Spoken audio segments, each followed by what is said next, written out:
ഹരേ കൃഷ്ണ. എല്ലാവർക്കും പ്രണാമം. ഹരേ കൃഷ്ണ. ഹരേ കൃഷ്ണ. ഹരേ കൃഷ്ണ. ഹരേ കൃഷ്ണ മാതാജി.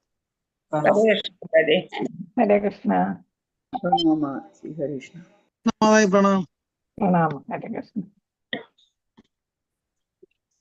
തുടങ്ങാൻ. ഓം നമോ ഭഗവതേ വാസുദേവായ. നാരായണം നമസ്കൃത്യം നരം ചൈവ നരോത്തമം ദേവീം സരസ്വതീം വ്യാസം തതോ ജയമുദീരയേത്. നഷ്ടപ്രായേഷ ഭദ്രേഷു നിത്യം ഭാഗവത സേവയാ ഭഗവതി ഉത്തമ ശ്ലോകേ ഭക്തിർഭവതി നൈഷ്ഠികീം. മൂകം കരോതി വാചാലം പങ്കും ലംഘയതേ ഗിരം യത്കൃപാതമഹം വന്ദേ ശ്രീഗുരും ദീനതാരിണം ശ്രീചൈതന്യമീശ്വരം പരമാനന്ദമാധവം. ജ്ഞാനതിമിരാന്തസ്യ ജ്ഞാനാഞ്ജനശലാകയ ചക്ഷുരുന്മീലിതം യേന തസ്മൈ ശ്രീഗുരവേ നമഃ. ശ്രീചൈതന്യമനോഭീഷ്ടം സ്ഥാപിതം യേന ഭൂതലെ സ്വയം രൂപകഥാമഹ്യം ദദാതി സപദാന്തികം. വന്ദേഹം ശ്രീഗുരോ ശ്രീയുതപദകമലം ശ്രീഗുരുൻ വൈഷ്ണവാംശ ശ്രീരൂപം സാന്ദ്രജാതം സഗണരഘുനാഥാനിതം തം സജീവം സാദ്വൈതം സാവധൂതം വര്യനസഹിതം കൃഷ്ണചൈതന്യദേവം ശ്രീരാധാ കൃഷ്ണപാദാൻ സഗണലളിത ശ്രീവിശാഖാന്യതാംശം. ഹേ കൃഷ്ണ കരുണാ സിന്ധോ ദീനബന്ധോ ജഗത്പദേ ഗോപേശ ഗോപികാന്ത രാധാകാന്ത നമസ്തുതേ. തപ്തകാഞ്ചന ഗൗരാംഗീ ശ്രീരാധേ വൃന്ദാവനീശ്വരി ഋഷഭാനുസദേ ദേവി പ്രണമാമി ഹരിപ്രിയേ. വാഞ്ചകൽപതരൂപശ്ച കൃപാസിന്ധുഭ്യേവ ച പതിതാനാം പാവനേഭ്യോ വൈഷ്ണവേഭ്യോ നമോ നമഃ. നമോ ഓം വിഷ്ണുപാദായ കൃഷ്ണപ്രേഷ്ഠായ ഭൂതലെ ശ്രീമതേ ഭക്തിവേദാന്ത സ്വാമിനിധി നാമിനെ. നമസ്തേ സരസ്വതേ ദേവി ഗൗരവാണി പ്രചാരിണെ നിർവിശേഷ ശൂന്യവാദി പാശ്ചാത്യദേശതാരിണെ. ജയ ശ്രീകൃഷ്ണ ചൈതന്യ പ്രഭു നിത്യാനന്ദ ശ്രീ അദ്വൈത ഗദാധര ശ്രീവാസാദി ഗൗരഭക്തവൃന്ദ. ഹരേ കൃഷ്ണ കൃഷ്ണ കൃഷ്ണ ഹരേ ഹരേ ഹരേ രാമ രാമ രാമ ഹരേ ഹരേ. ഹരേ കൃഷ്ണ കൃഷ്ണ കൃഷ്ണ ഹരേ ഹരേ ഹരേ രാമ രാമ രാമ ഹരേ ഹരേ. ഹരേ കൃഷ്ണ കൃഷ്ണ കൃഷ്ണ ഹരേ ഹരേ ഹരേ രാമ രാമ ഹരേ ഹരേ. എല്ലാവർക്കും പ്രണാമ. ശ്രീ ശ്രീരാധാ ഗോവിന്ദ മന്ദിർ ഇസ്കോൺ മംഗലാപുരത്തിന്റെ ഭക്തി വൈഭവ ക്ലാസ്സിലേക്ക് എല്ലാവർക്കും സ്വാഗതം. ഹരേ കൃഷ്ണ.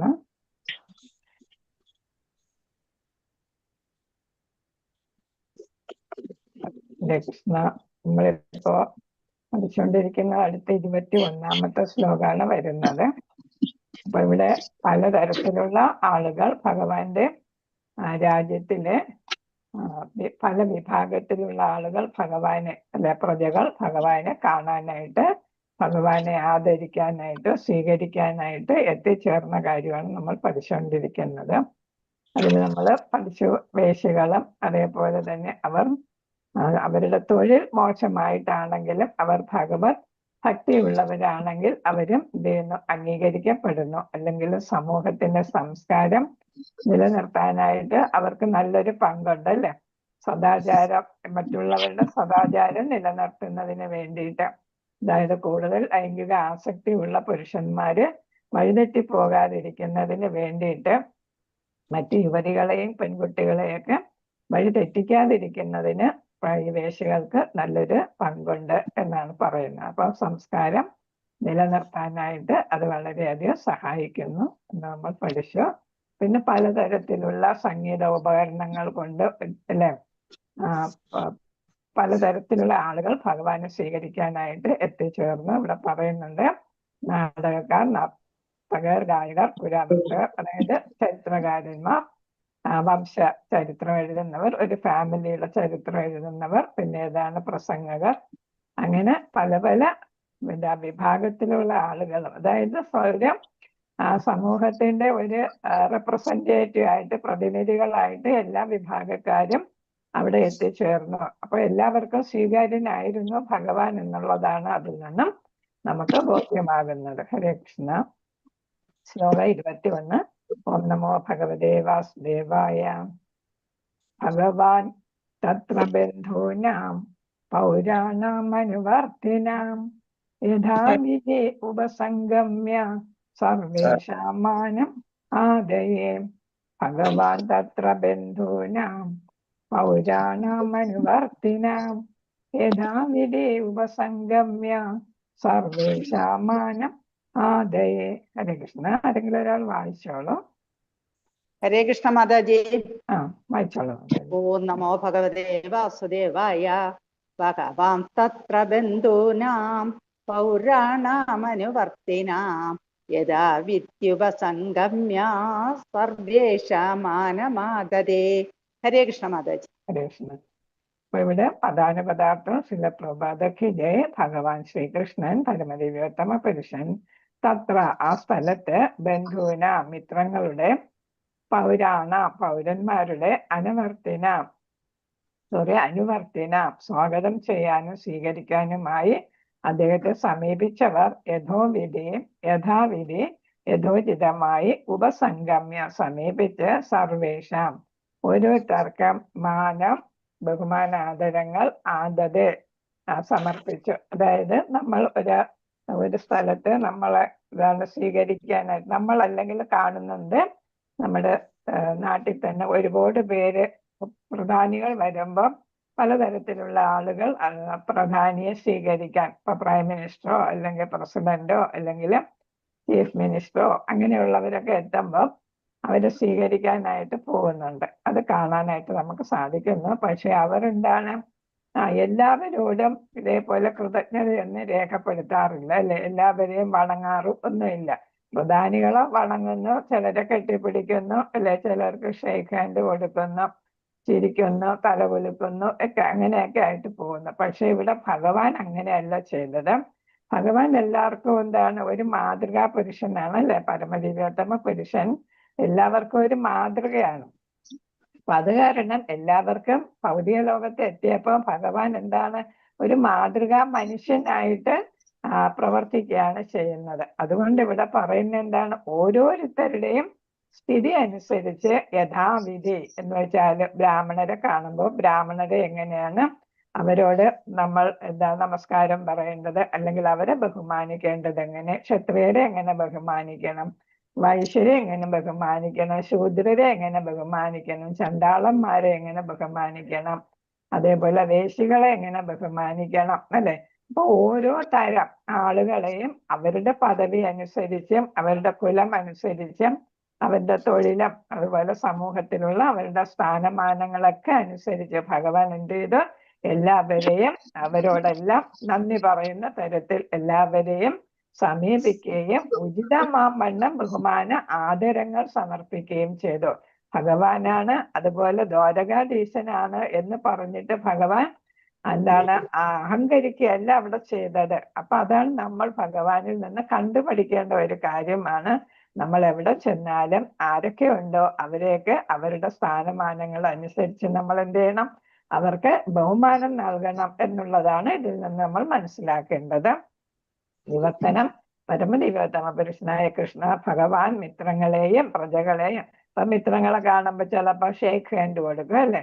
പ്രജകളിൽ ചിലരെ കാണുമ്പോൾ ഒന്ന് മന്ദഹസിക്കാം, സ്ത്രീകളെ കാണുമ്പോൾ മന്ദഹസിക്കാം, ബന്ധുക്കളെ കാണുമ്പോൾ ചിലപ്പോൾ എന്ത് ചെയ്യും, അവരെ കെട്ടിപ്പിടിക്കും അല്ലെ, ആലിംഗനം ചെയ്യാം.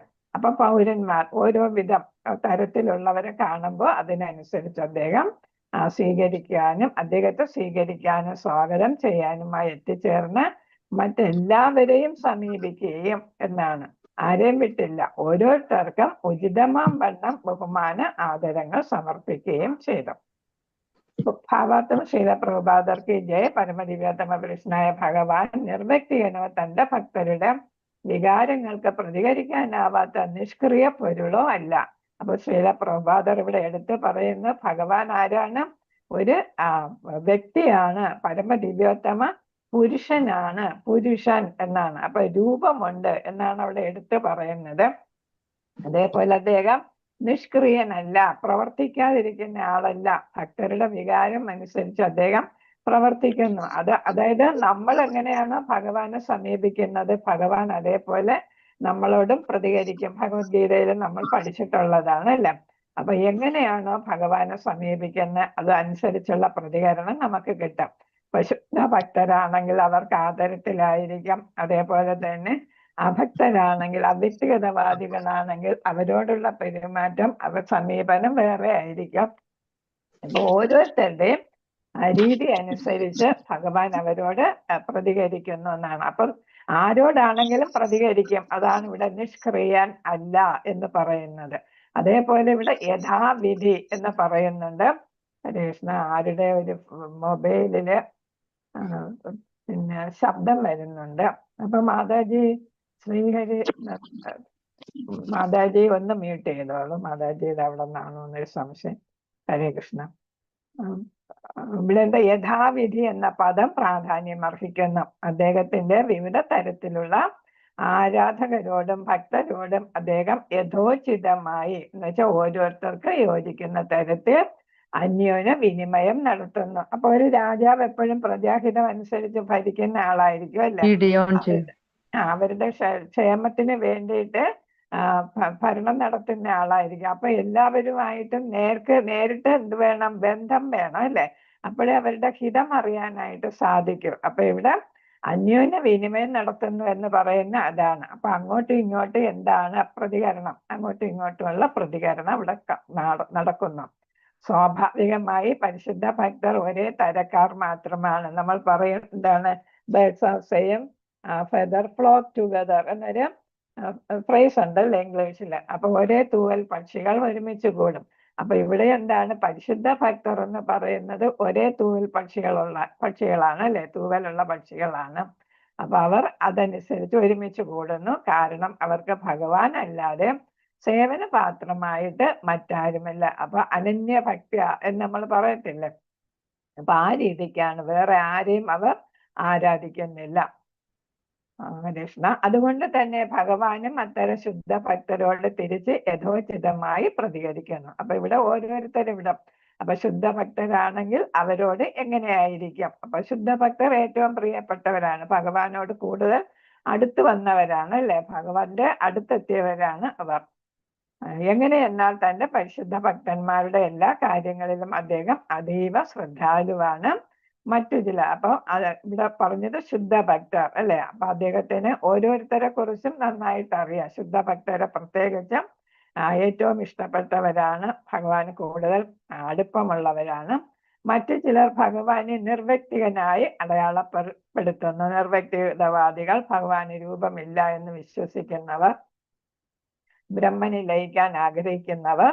ആകയാൽ അദ്ദേഹവും വ്യക്തിപരമായ താല്പര്യം കാണിക്കുന്നില്ല. അപ്പൊ അവരുടെ അടുത്ത് പോകുമ്പോൾ പ്രതികരണം ആ തരത്തിലായിരിക്കും. പരിശുദ്ധ ഭക്തരോട് കാണിച്ച തരത്തിലായിരിക്കത്തില്ല നിർവ്യക്തിഗതവാദികളോട് വരുന്നത്. ഓരോരുത്തരുടെ ആത്മീയ അവബോധത്തിന്റെ വികാസം അനുസരിച്ച് ഭഗവാൻ എല്ലാവരെയും തൃപ്തിപ്പെടുത്തുന്നു. അത്തരം പരസ്പര വിനിമയത്തിന്റെ ഒരു മാതൃകയാണ് ഇവിടെ അദ്ദേഹത്തിന്റെ വിവിധ സ്വീകർത്താക്കളുമായിട്ട് പ്രകടമാക്കിയിരിക്കുന്നത്. അപ്പൊ ഓരോ തരക്കാരെയും അവരുടെ പദവിയും അവർക്ക് കൊടുക്കേണ്ട ബഹുമാനവും കൊടുത്തു തന്നെ ഭഗവാൻ അവരെ എന്ത് ചെയ്യുന്നു, അവരോട് പ്രതികരിക്കുന്നു എന്നാണ് ഇവിടെ പറഞ്ഞിരിക്കുന്നത്. ഹരേ കൃഷ്ണ. ശ്ലോകം 22. ഓം നമോ ഭഗവതേ വാസുദേവായ. പ്രഹ്വ അഭിവാദന ആശ്ലേഷ കരസ്പർശ സ്മിതേക്ഷണൈഃ ആശ്വാസ്യ ച ആശ്വപാകേഭ്യോ വരൈച അഭിമതൈർവിഭുഃ. ഇവിടെ ഇതെല്ലാം സമസ്ത പദമായിട്ട് കിടക്കുന്ന ആദ്യത്തെ സെന്റൻസ് മുഴുവൻ അതായിട്ടാണ് അല്ലെ. അപ്പൊ ഇവിടെ നമ്മൾ പിരിച്ചു വായിക്കണം. പ്രഹ്വ അഭിവാദന ആശ്ലേഷ എന്നാണ്. പ്രഹ്വ അഭിവാദന ആശ്ലേഷ കരസ്പർശ സ്മിതേക്ഷണൈഃ ആശ്വാസ്യ ച ആശ്വപാകേഭ്യോ എന്നാണ്. ആശ്വപാകേഭ്യോ വരൈച അഭിമതൈർവിഭുഃ എന്നാണ് ഇവിടെ നമ്മൾ പിരിച്ചു വായിക്കുന്നത്. പദാനുപദം ആരെങ്കിലും വായിച്ചോളൂ. ഹരേ കൃഷ്ണ. ഹരേ കൃഷ്ണ. ഹരേ കൃഷ്ണ. പ്രഹ്വാഭിവാദനാശ്ലേഷ കരസ്പർശസ്മിതേക്ഷണൈ ആശ്വാസ്യ ചാശുപാകേഭ്യോ വരൈശ്ചാഭിമതൈർവിഭു. ഹരേ കൃഷ്ണ. പദാനുപദാർത്ഥം ശില പ്രഭാതക്ക് ജയ്. പ്രഹ്വ തന്റെ ശിരസ് നമിച്ച് എങ്ങനെ ചെയ്തു എന്നാണ് അടുത്ത് പറയുന്നത്. ഓരോരുത്തരെയും എങ്ങനെയാണ് ഓരോരുത്തരുടെ പ്രതികരിച്ചത്. ചിലരടുത്ത് എന്താണ് ശിരസ് നമിച്ച്, പിന്നെ ഏതാണ് അഭിവാദന, വചനങ്ങളാൽ അഭിവാദനം ചെയ്ത്. അപ്പൊ നമ്മൾ എന്തെങ്കിലും സംസാരിക്കുമല്ലോ അല്ലെ, ആളുകളെ കാണുമ്പോൾ. അപ്പൊ ആ തരത്തിൽ എന്തെങ്കിലും സംസാരിച്ച്. പിന്നെ ഏതാണ് ചിലരെ ആശ്ലേഷിച്ച് ആലിംഗനം ചെയ്ത്. പിന്നെന്താണ് ചിലർക്കാണെങ്കിലോ കരസ്പർശ ഹസ്തദാനം ചെയ്ത് ഷെയ്ക്ക് ഹാൻഡ് കൊടുത്ത്. പിന്നെ ഏതാണ് സ്മിത ഈക്ഷണൈ, മന്ദസ്മിതത്തോടെ വീക്ഷിച്ചുകൊണ്ട്. അപ്പൊ എന്താണ് ഇപ്പൊ സ്ത്രീകളോ വേശ്യകളോ ഒക്കെ ചണ്ടാലന്മാര് അവരൊക്കെ ഉണ്ട്. പ്രത്യേകിച്ച് സ്ത്രീകളോട് ഒക്കെ ആകുമ്പോഴെന്താണ് മന്ദസ്മിതത്തോടെ അവരെ ഒന്ന് നോക്കുക. അപ്പൊ ഒരു നോട്ടം മതി, ഭഗവാനാണല്ലേ. അതേപോലെ എന്താണ് ദ്വാരകാധീശനാണ്. അപ്പൊ ഒരു നോട്ടം മതി ആളുകൾക്ക് അല്ലെ, പ്രജകൾക്ക് സന്തോഷിക്കാനായിട്ട്. അപ്പൊ ആ തരത്തില് ആശ്വാസ്യ അതായത് പ്രചോദനത്താൽ ആശ്വപാകേഭ്യഃ ഏറ്റവും അധമരായ ചണ്ടാലർ വരെ. അപ്പൊ ഓരോരുത്തർക്കും ഭഗവാന്റെ ഈ വീക്ഷണമാണ്, അല്ലെങ്കിൽ ഹസ്തദാനമാണ്, അല്ലെങ്കിൽ ആശ്ലേഷമാണ്, അല്ലെങ്കിൽ അവരോട് ഒന്ന് രണ്ട് വാക്ക് സംസാരിക്കുകയാണ്, അല്ലെങ്കിൽ അവരെ നമിക്കുകയാണ്. അതൊക്കെ അവർക്ക് എന്താണ്, ചണ്ടാളന്മാർ വരെ ഉള്ളവർക്ക് അതൊരു പ്രചോദനമായിട്ട് മാറുന്നു. അപ്പൊ എല്ലാവരും ഇതൊക്കെ കാത്തിരിക്കുന്നത്, കിട്ടാത്ത ഒരു ഓപ്പർച്യൂണിറ്റി കിട്ടിയതാണ് അല്ലെ. ചാവും അഭിമതൈഹി ആഗ്രഹിച്ചതുപോലെ വിഭോ സർവശക്തൻ ഓരോരുത്തരോടും അവരാഗ്രഹിച്ചതുപോലെ പ്രതികരിച്ചു. വിവർത്തനം ഭാവാർത്ഥം ശീല പ്രഭാതർക്ക് ജയം. സർവശക്തനായ ഭഗവാൻ ശിരസ് നമിച്ച് വണങ്ങിയും ആശംസകൾ അന്യോന്യം കൈമാറിയും ആശ്ലേഷിച്ചും ഹസ്തദാനം ചെയ്തും വർണ്ണസ്മിതത്തോടെ വീക്ഷിച്ചും വാഗ്ദാനങ്ങൾ നൽകിക്കൊണ്ടും ആശീർവാദങ്ങൾ സമ്മാനിച്ചുകൊണ്ടും അവിടെ സന്നിഹിതരായിരുന്ന ഏവരെയും ഏറ്റവും അധമ ശ്രേണിയിലുള്ളവരെ വരെ ഉപചാരപൂർവം സ്വീകരിച്ചു. ഉപചാരപൂർവം എന്ന് വെച്ചാൽ എങ്ങനെയാണോ സ്വീകരിക്കേണ്ടത് ആ തരത്തില് സ്വീകരിച്ചു. അധമ ശ്രേണിയിൽ എന്ന് പറഞ്ഞാൽ ചണ്ടാളന്മാരൊക്കെ അല്ലെ. അപ്പൊ നായമാംസം കഴിക്കുന്നവര് അവരും പ്രധാനികളാണ്. സംസ്കാരം നിലനിർത്തുമ്പോ ഇപ്പൊ അതാ ഒരു നായ ചത്ത് കിടന്ന അത് ആരാ എടുത്ത് കുഴിച്ചു മൂടുന്നത്? ഈ ചണ്ടാളന്മാരാണ് അല്ലെ. അപ്പൊ ശവസംസ്കാര ചടങ്ങിൽ ഈ ചണ്ടാളന്മാർക്ക് വളരെ പ്രധാനപ്പെട്ട ഒരു റോളുണ്ട്. ഇപ്പൊ ഒരു സംസ്കാരത്തിന്റെ ഭാഗം തന്നെയാണ് അവരും. അവിടെ വലിപ്പ ചെറുപ്പമില്ല എന്നുള്ളതാണ്. ഭഗവാനെ സംബന്ധിച്ച് പ്രത്യേകിച്ച് എന്താണ്, രാജാവാണ്. പിന്നെ ഏതാണ്, ഭഗവാൻ പരമാത്മാവായിട്ട് എല്ലാവരുടെയും ഉള്ളിൽ കുടികൊള്ളുകയും ചെയ്യുന്നു. ഭഗവാന്റെ അംശമാണ് ഈ ചണ്ടാളൻ എന്ന് പറയുന്നതും അല്ലെ. അപ്പം എല്ലാവരെയും ഭഗവാൻ എന്ത് ചെയ്തു, അവരുടെ പദവി അനുസരിച്ച് ഉപചാരപൂർവ്വം സ്വീകരിച്ചു എന്നാണ്. അപ്പൊ അവർക്ക് ഒരു കൃതജ്ഞത രേഖപ്പെടുത്തുകയാണ് ഭഗവാൻ ഇവിടെ ചെയ്യുന്നത്. ഭാവാർത്ഥം ശ്രീകൃഷ്ണ ഭഗവാനെ സ്വാഗതം ചെയ്യാൻ എല്ലാ നിലവാരത്തിലുമുള്ളവർ ഉണ്ടായിരുന്നു. പല പല തലത്തിലുള്ളവർ ഉണ്ടായിരുന്നു. പിതാവായ വസുദേവർ, കുടുംബത്തിലുള്ളവർ അല്ലെ, രാജകുടുംബത്തിലുള്ളവർ വസുദേവർ, പിതാമഹനായ ഉഗ്രസേനൻ, ഗുരുവായ ഗർഗമുനി എന്നിവർ തുടങ്ങി താഴോട്ട് വേശികളും നായ്ക്കളെ ഭക്ഷിക്കുന്നത് ശീലമാക്കിയ ചണ്ടാലന്മാരും വരെ അക്കൂട്ടത്തിൽ ഉണ്ടായിരുന്നു. അവരെ ഓരോരുത്തരെയും ഭഗവാൻ അവരുടെ നിലയ്ക്കും പദവിക്കും അനുസരിച്ച് യഥോചിതമായി ഉപചാരപൂർവ്വം എതിരേറ്റു. ഇപ്പൊ വസുദേവരെ കാണുമ്പോഴും ഉഗ്രസേനനെ കാണുമ്പോഴും എന്താണ്, പാദം തൊട്ട് തൊഴും അല്ലെ. അതേപോലെ ഗുരുവിനെ കാണുമ്പോഴും പാദം തൊട്ട് തൊഴും. ബാക്കിയുള്ളവരെ അവരുടെ രീതി അനുസരിച്ച് ചെയ്തു. ശുദ്ധ ജീവസത്തകൾ എന്ന നിലയിൽ എല്ലാവരും ഭഗവാന്റെ അവിഭാജ്യ ഘടകമാകുന്നു. നമ്മളെല്ലാം ഭഗവാന്റെ അംശമാണ് അല്ലെ. അപ്പൊ നമ്മൾ ഭഗവാനിൽ നിന്ന് വന്നപ്പോ ശുദ്ധ സത്തകളായിരുന്നു അല്ലെ. അപ്പൊ ഭൗതിക പ്രകൃതിയിൽ വന്നപ്പോഴാണ് ത്രിഗുണങ്ങളുടെ സ്വാധീനത്താൽ നമ്മൾ ആരായിട്ട് മാറിയത്, ബദ്ധാത്മാക്കളായിട്ട് മാറിയത്. ആകയാൽ അദ്ദേഹവുമായുള്ള ശാശ്വത ബന്ധത്തിൽ ആരും അന്യരല്ല. ആരാണ് ഇവിടെ പറഞ്ഞത്? എന്താണ്, ശുദ്ധ ജീവസത്തകളായിരുന്നു. അപ്പൊ അതുകൊണ്ട് ആരും അന്യരല്ല ഭഗവാനുമായിട്ടുള്ള ബന്ധത്തിൽ, സ്ഥിരമായിട്ടുള്ള ബന്ധത്തിൽ. ഇത്തരം പരിശുദ്ധ ജീവസത്തകൾ ഭൗതിക ഗുണത്താലുള്ള കളങ്കത്തിന് അനുസൃതമായി വ്യത്യസ്തമായി തരംതിരിക്കപ്പെട്ടിരിക്കുന്നു. ഏതാണ് ത്രിഗുണങ്ങൾ? തമോ ഗുണം, രജോ ഗുണം, അതേപോലെ സത്യഗുണം. ഇതിനനുസരിച്ചുള്ള ഓരോ തരത്തിലുള്ള പെരുമാറ്റമൊക്കെ വരുമ്പോൾ എന്ത് ചെയ്യുന്നു, ആളുകള് ഓരോ തരമായിട്ട് മാറുന്നു, ഓരോ ഗുണത്തിൽപ്പെട്ടവരായിട്ട് മാറുന്നു. എന്നാൽ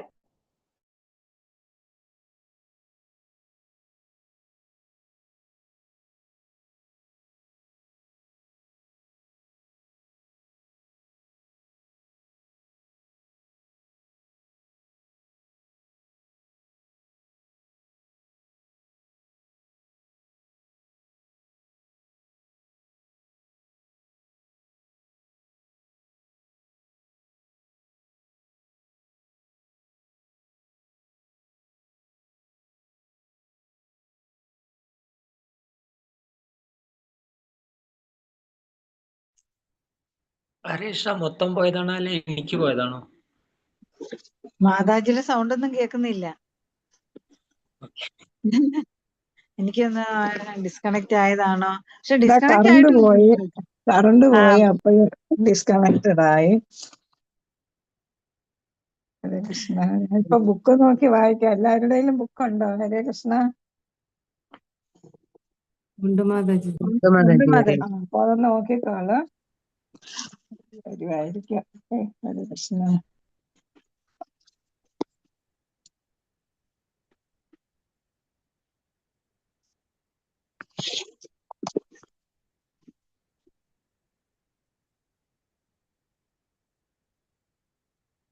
കൃഷ്ണ. എന്നാൽ അത് പറയുന്ന അദ്ദേഹം എന്താണ് ആരും അന്യരല്ല. ഇത്തരം പരിശുദ്ധ ജീവസത്തകൾ ഭൗതിക ഗുണത്താലുള്ള കളങ്കത്തിന് അനുസൃതമായി വ്യത്യസ്തമായി തരംതിരിക്കപ്പെട്ടിരിക്കുന്നു. എന്നാൽ ഭൗതിക തരംതിരിവ് കണക്കാക്കാതെ ഭഗവാൻ തന്റെ എല്ലാ അവിഭാജ്യ ഘടകങ്ങളോടും തുല്യമായി സ്നേഹപൂർണനാണ്. അപ്പൊ ഭഗവാന് എന്താണ് പാർഷ്യാലിറ്റി ഇല്ല അല്ലെ? എല്ലാവരും ഭഗവാനെ സംബന്ധിച്ച് ജീവാത്മാക്കളാണ്. അപ്പൊ ആരോടും ഒരു പക്ഷപാതം അദ്ദേഹത്തിനില്ല. അദ്ദേഹം എന്താണ് എല്ലാവരെയും തന്റെ സാമ്രാജ്യത്തിലേക്ക് തിരിച്ചു വിളിക്കാൻ വേണ്ടി മാത്രമാണ് അദ്ദേഹം അവതരിക്കുന്നത്. നമ്മൾ പഠിച്ചിട്ടുണ്ട്, ഭഗവാന്റെ ധാമത്തിലായിരുന്നു നമ്മൾ എല്ലാവരും. ഭഗവാനോട് അസൂയെ കുറിച്ച് അല്ലെ തോന്നിയപ്പോഴാണ് ഭഗവാൻ എന്ത് ചെയ്തത്? ഭൗതിക പ്രകൃതിയെ സൃഷ്ടിച്ച് നമ്മൾ ഇവിടെ എല്ലാം അനുഭവിച്ച് നമ്മുടെ മനസ്സും ഹൃദയവും എല്ലാം ശുദ്ധമായിട്ട് ഭഗവാന്റെ അടുത്തേക്ക് തിരിച്ചു വരട്ടെ. ഇതൊരു ജയിൽ പോലെ എന്നാണ് പറയുന്നത്. നമ്മൾ പഠിച്ചിട്ടുണ്ട്, ശിക്ഷ അനുഭവിക്കാനുള്ള ഒരു ജയിൽ പോലെയാണ്. അപ്പോ ശിക്ഷ കാലാവധി കഴിയുമ്പോൾ നമുക്ക് ശുദ്ധ സത്വഗുണത്തിലെത്തി ഭഗവാനെ പ്രാപിക്കാനായിട്ട് സാധിക്കും. അതിനു വേണ്ടിയിട്ട് ഭഗവാൻ കാത്തിരിക്കുകയാണ്. അദ്ദേഹം അവതരിക്കുന്നത് അതിനു വേണ്ടിയിട്ടാണ്, എല്ലാവരും തിരിച്ചു കൊണ്ടുപോകാനാണ്. ബുദ്ധിമാന്മാർ പരമദിവ്യോത്തമ പുരുഷനാൽ സർവ്വജീവാത്മക്കളുമായി നൽകപ്പെട്ട ഈ സൗകര്യത്തെ പ്രയോജനപ്പെടുത്തുന്നു. ഭഗവത് സാമ്രാജ്യത്തിൽ നിന്ന് ആരെയും ഭഗവാൻ വിലക്കിയിട്ടില്ല. ഇത് സ്വീകരിക്കണമോ വേണ്ടയോ എന്നത് ജീവാത്മാക്കളിൽ നിക്ഷിപ്തമാണ്. അപ്പൊ എന്താണ് കൃഷ്ണ? അപ്പൊ നമ്മളാണ് തീരുമാനിക്കേണ്ടത്. കാരണം എന്താണ്? നമ്മൾ തടസ്സ ശക്തികളാണ് അല്ലെ? അന്തരംഗ ശക്തി, ബഹിരംഗ ശക്തി, തടസ്സ ശക്തി. നമ്മൾ പറഞ്ഞിട്ടുണ്ട്, നമ്മൾ ഏതാണ് ഏതാണ് കയ്യാലപ്പുറത്തിരിക്കുന്ന തേങ്ങ പോലെയാണെന്നാണ്. നമുക്ക് ഭൗതികതയിലോട്ടും വീഴാം, എങ്ങോട്ടും പോകാം, ആത്മീയതയിലോട്ടും വീഴാം അല്ലെ? ആധ്യാത്മിക തലത്തിലോട്ടും പോകാം, ഭൗതിക തലത്തിലേക്ക് നമുക്ക് പോകാം. എവിടെ വേണമെങ്കിലും നമുക്ക് പോകാം. അപ്പോ നമ്മളാണ് തീരുമാനിക്കേണ്ടത്, നമ്മൾ എങ്ങോട്ട് പോകണം എന്നുള്ളത് നമ്മളാണ് തീരുമാനിക്കേണ്ടത്. ഹരേ കൃഷ്ണ. അപ്പൊ അതാണ് ഇവിടെ പറഞ്ഞിരിക്കുന്നത്. അപ്പൊ നമ്മൾ എന്താണ്? ബുദ്ധിമാന്മാരായിട്ടുള്ള നമ്മളാണെങ്കിൽ നമ്മൾ എന്ത് ചെയ്യുന്നു? ഭഗവാന്റെ അടുത്തോട്ട് തിരിച്ചു പോകാനായിട്ട് ആധ്യാത്മിക പാത സ്വീകരിക്കാം. ശ്ലോകം 23. ഹരേ കൃഷ്ണ. അപ്പൊ ഭഗവാൻ ഇവിടെ നഗരത്തിൽ പ്രവേശിക്കുന്നതാണ് 23ാമത്തെ ശ്ലോകത്തിൽ പറയുന്നത്. സ്വയം ച ഗുരുഭേർ വിപ്രായി സദാരൈ സ്ഥവിരൈ അപി ആശീർഭിർ യുജ്യമാനോ അനേർവന്ദിബീജ അഭിഷത് പുരം. ഹരേ കൃഷ്ണ. ഇവിടെ പിരിച്ചൊരുപാട് പറയുന്നുണ്ട്. സ്വയം ച ഗുരുഭേർ വിപ്രായി സദാരൈ സ്ഥവിരൈ രവി അഭി എന്നാണ്. ആശീർഭിർ യുജ്യമാനോ അനൈർ വന്ദിഭി ച അഭിഷത് പുരം എന്നാണ്. ഹരേ കൃഷ്ണ. ബുക്കുള്ളവരും ഒന്ന് വായിച്ചോളൂ. ഹരേ കൃഷ്ണ. ബുക്കുള്ളവരാരെങ്കിലും വായിക്കുന്നെങ്കിൽ വായിച്ചോളൂ.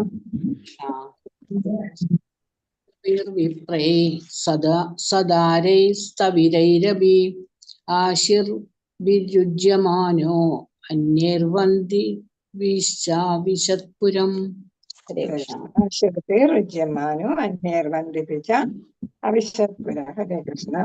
പ്രധാന പദാർത്ഥം ശ്രീല പ്രഭുപാദർക്ക് ജയം. സ്വയം ചാവും ഗുരുഭിഹി മുതിർന്ന ബന്ധുക്കളാലും വിപ്രൈഹി ബ്രാഹ്മണരാൽ സദാരൈ അവരുടെ പത്നിമാരോടൊപ്പം സബിരായി പരിണിതരായ അഭിവും ആശീർഭിഹി അനുഗ്രഹത്താൽ ഉജ്യമാനഹ പ്രകീർത്തിക്കപ്പെട്ട് അന്നൈ മറ്റുള്ളവരാൽ വന്ധ്യഭി പ്രശംസകൾ പ്രവേശിച്ചു നഗരം പുരം അല്ലെ?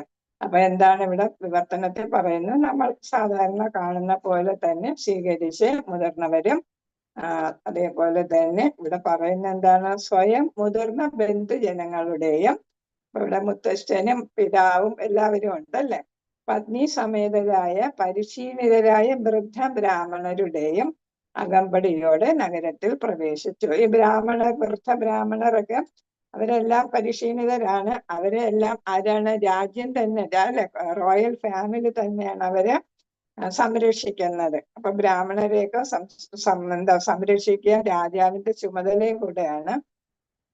പ്രത്യേകിച്ചും വൃദ്ധ ബ്രാഹ്മണരെ അപ്പൊ അവര് സംരക്ഷിക്കുന്നത് രാജാവാണ്. രാജകുടുംബവും രാജാവും ഒക്കെയാണ്. അപ്പൊ അവരോടൊപ്പം നഗരത്തിൽ പ്രവേശിച്ചു. നഗരത്തിൽ പ്രവേശിച്ചു. അവരെല്ലാവരും ആശീർവാദങ്ങൾ ചൊരിയുകയും ഭഗവാന്റെ മഹാത്മ്യങ്ങൾ ആലപിക്കുകയും ചെയ്യുന്നുണ്ടായിരുന്നു. മറ്റുള്ളവരും ഭഗവാന്റെ മഹാത്മ്യങ്ങളെ പ്രകീർത്തിച്ചു. അപ്പൊ ഇവിടെ VIP-കളൊക്കെ വരുമ്പോ അവർക്ക് ഇൻകുലാബ് വിളിക്കുന്നത് പോലെ ഇവിടെ എന്താണ്? ഭഗവാനെ എല്ലാവരും പ്രകീർത്തിക്കുകയും ഭഗവാന്റെ മഹാത്മ്യങ്ങൾ എടുത്തെടുത്ത് പറയുകയും ചെയ്തു. ഭാവാർത്ഥം ശ്രീല പ്രഭുപാദ കി ജയ്. ഭാവികാല വിശ്രമ ജീവിതത്തിനായി ധനം സ്വരൂപിച്ചു വെക്കുന്നത് സമൂഹത്തിലെ ബ്രാഹ്മണർ ഒരിക്കലും ശ്രദ്ധ ചെലുത്തിയിരുന്നില്ല. അതുകൊണ്ടാണ് ഇവിടെ അവരെന്താണ്? പരിശീലിതരായ വൃദ്ധ ബ്രാഹ്മണർ എന്ന് പറഞ്ഞത്. ഇപ്പൊ അവരെന്താണ്? പ്രീസ്ലിവുഡ് അല്ലെ, പുരോഹിത ആ ചുമതലയൊന്നും ഇപ്പൊ നിറവേറ്റുന്നില്ല പ്രായമായതുകൊണ്ട്. അപ്പൊ അവര് വൃദ്ധരായ അശക്തരുമാകുമ്പോൾ പത്നിമാരോടൊപ്പം രാജസദസ്സുകളിൽ എത്തിയിരുന്നു. രാജാക്കന്മാർ ചെയ്ത മഹനീയ പ്രവൃത്തികളെ പ്രകീർത്തിക്കുക കൊണ്ട് മാത്രം അവർക്ക് ജീവിത ആവശ്യത്തിനുള്ളതെല്ലാം നൽകപ്പെട്ടിരുന്നു. ഇപ്പൊ നമ്മുടെ ഇവിടെ കേരളത്തിൽ നമുക്കറിയാം, കുഞ്ചൻ നമ്പ്യാർ തുടങ്ങിയവരെല്ലാം രാജസദസ്സിലെ അംഗങ്ങളായിരുന്നു അല്ലെ.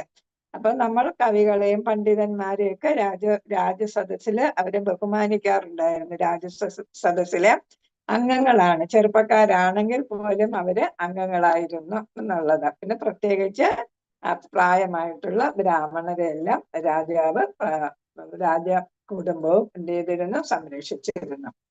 കൃഷ്ണ അത്തരം ബ്രാഹ്മണർ രാജാക്കന്മാരുടെ വ്യാജ സ്തുതിപാഠകരായിരുന്നില്ല. മറിച്ച് രാജാക്കന്മാർ യഥാർത്ഥത്തിൽ അവരുടെ പ്രവൃത്തികളാൽ മഹനീയരായിരുന്നു. അപ്പൊ നമ്മള് ഇവിടെ പഠിച്ചിട്ടുണ്ട്, 4 കുമാരന്മാർ വൈകുണ്ഠത്തിൽ പോയപ്പോഴും എന്താ ചെയ്തത്? വിജയന്മാരെ അവർ ശപിക്കുകയുണ്ടായി അല്ലെ, കടത്തിവിടാത്തത് കൊണ്ട്. അത് കഴിഞ്ഞപ്പോ എന്താണ്? ഭഗവാൻ എത്തിയിട്ട് ആരെ സപ്പോർട്ട് ചെയ്താണ് സംസാരിച്ചത്? ഈ 4 കുമാരന്മാരെയാണ് സപ്പോർട്ട് ചെയ്തത്. കുമാരന്മാർ മാപ്പ് ചോദിക്കുകയായിരുന്നു അല്ലെ.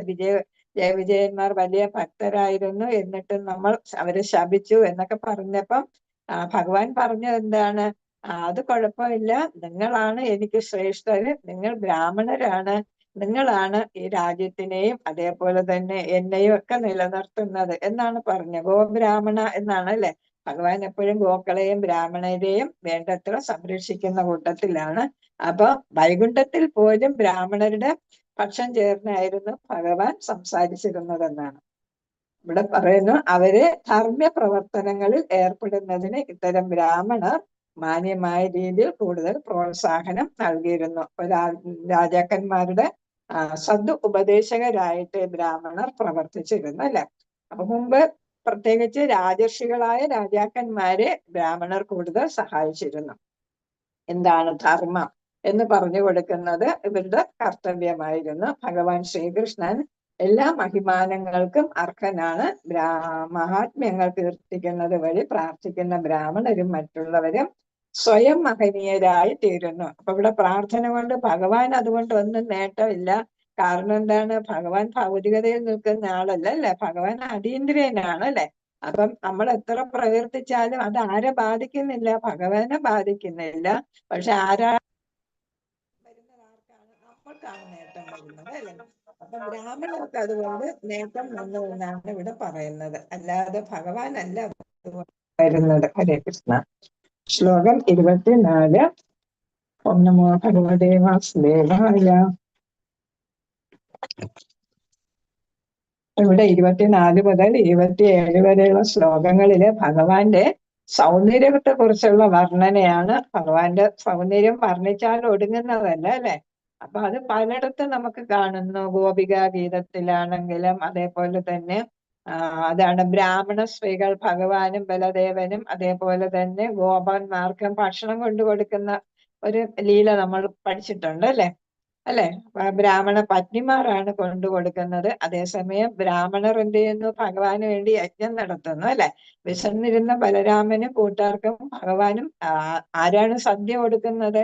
ബ്രാഹ്മണ പത്നിമാരാണ്. അപ്പൊ അവർ ഭഗവാൻ എന്ത് ചെയ്യുന്നു? പ്രകീർത്തിക്കുമ്പോഴും ഭഗവാന്റെ സൗന്ദര്യത്തെ എടുത്തു പറയുന്നുണ്ട്. പിന്നെ ഗോപിക ഗീതത്തിലും പറയുന്നുണ്ട്. പിന്നെ ഇതിൽ നമ്മൾ പഠിക്കുന്നുണ്ട്, ബ്രഹ്മസംഹിതയിൽ നമ്മൾ പഠിക്കുന്നുണ്ട് അല്ലെ. ബ്രഹ്മസംഹിത ആരെങ്കിലും ഓർക്കുന്നുണ്ടെങ്കിൽ അത് പറയുക. അപ്പൊ നമ്മൾ വായിച്ചു തുടങ്ങിയിട്ട് അത് പറഞ്ഞാൽ മതി. ശ്ലോകം 24. രാജമാർഗം ഗതേ കൃഷ്ണേ ദോരകായ കുലസ്ത്രേയ കർമാണി ആരുരുഹുർവിപ്രാതീഷണമഹോത്സവഃ. രാജമാർഗം ഗതേ കൃഷ്ണേ ദോരകായ കുലസ്ത്രിയഃ കർമ്യാണി ആരുരുഹുർവിപ്രാതീഷണ മഹോത്സവഃ. ഹരേ കൃഷ്ണ. അല്ലെങ്കിൽ ഒരാൾ വായിച്ചോളൂ. ഹരേ കൃഷ്ണ. പ്രണാമദജി. ഓം നമോ ഭഗവതേ വാസുദേവായ. രാജമാർഗം ഗതേ കൃഷ്ണേ ദ്വാരകായ കുലസ്ത്രിയ കർമ്യാണ്യ ആരുരോഹ വിപ്ര തദീക്ഷണ മഹോത്സവ. ഹരേ കൃഷ്ണ. പ്രധാന പദാർത്ഥം പ്രഭാതർക്ക് രാജമാർഗം പൊതുവേദികൾ ഗതെ കടന്നു പോകുന്ന നേരം ശ്രീകൃഷ്ണ ഭഗവാനാൽ ദ്വാരകാപുരിയുടെ കുലസ്ത്രീയ ആദരണീയ കുലങ്ങളിലെ സ്ത്രീജനങ്ങൾ കർമ്യാണി കൊട്ടാരങ്ങളിൽ ആരുരുഹു മുകളിൽ കയറി വിപ്ര അല്ലയോ ബ്രാഹ്മണരെ തത്തീക്ഷണ അദ്ദേഹത്തെ കൃഷ്ണനെ ഒന്ന് ദർശിക്കാനായി മഹാ ഉത്സവാഹ ഏറ്റവും വലിയ ഉത്സവമായി അംഗീകരിച്ചു. അപ്പൊ ഭഗവാന് ഒരുപാട് നാളുകൾക്ക് ശേഷം ഭഗവാൻ തിരിച്ച് ദ്വാരകയിൽ എത്തുന്നതാണ് അല്ലെ. അപ്പൊ എല്ലാവരും സന്തോഷത്തോടെ ഭഗവാനെ സ്വീകരിക്കുന്നു. കാണാനായിട്ട് ഒരു നോക്ക് കാണാനായിട്ട് ഭഗവാനെ കാണാനായിട്ട് എല്ലാവരും എവിടെ കയറി നിൽക്കുന്നു? കുലസ്ത്രീകൾ. നമുക്കറിയാം നമ്മുടെ സമൂഹത്തിലും കേരള സമൂഹത്തിലും ഉണ്ടായിരുന്നതാണ് മുമ്പ് മധ്യകാലഘട്ടത്തില്. ബ്രാഹ്മണരും ബ്രാഹ്മണ സ്ത്രീകളും ക്ഷത്രിയ സ്ത്രീകളും ഒന്നും പൊതുജനങ്ങളുടെ കൂടെ മിങ്കിൾ ചെയ്യാറില്ല അല്ലെ. അവരൊരു പ്രത്യേക രീതിയിലാണ് അവരുടെ ജീവിത രീതി. അപ്പൊ ബ്രാഹ്മണ സ്ത്രീകളും അവരൊക്കെ പുറത്തിറങ്ങുമ്പോ ക്ഷേത്രത്തിലൊക്കെ ദർശനത്തിന് വരുമ്പോ എന്താണ് ചെയ്യുന്നത്? ഓലക്കുടയൊക്കെ പിടിച്ച് അല്ലെ മറിച്ചിട്ടൊക്കെയാണ് അവർ വരുന്നത്. അതേപോലെ തന്നെ ഇപ്പോഴത്തെ പോലെ സ്ത്രീകളും പുരുഷന്മാരും കൂടുതലായിട്ട് പരസ്പരം മിങ്കിൾ ചെയ്യുന്ന ഒരു സംവിധാനം മുമ്പുണ്ടായിരുന്നില്ല, മധ്യകാലഘട്ടത്തിൽ പ്രത്യേകിച്ച്. അപ്പൊ പണ്ട് കാലഘട്ടത്തിൽ 5000 വർഷം മുമ്പ് അത് രീതി ആയിരുന്നു എന്നാണ് നമ്മൾ ഇവിടെ നിന്ന് മനസ്സിലാക്കുന്നത്. അപ്പൊ ഉയർന്ന കുലത്തിലുള്ള സ്ത്രീകൾ എന്ത് ചെയ്യുന്നില്ല? സാധാരണ ജനങ്ങളുമായിട്ട് മിങ്കിൾ ചെയ്യാനായിട്ട് എത്തിപ്പെടുന്നില്ല. അപ്പൊ അത് കാരണം ഭഗവാനെ ഒരു നോക്ക് കാണാനായിട്ട് അവരെവിടെ എത്തുന്നു? കൊട്ടാരങ്ങളുടെ എല്ലാം മട്ടുപ്പാവിൽ കയറി നിൽക്കുന്നു എന്നാണ് ഇവിടെ പറയുന്നത്. വിവർത്തനം ഭാവാർത്ഥം ശീല പ്രഭാതർക്ക് ജയ്.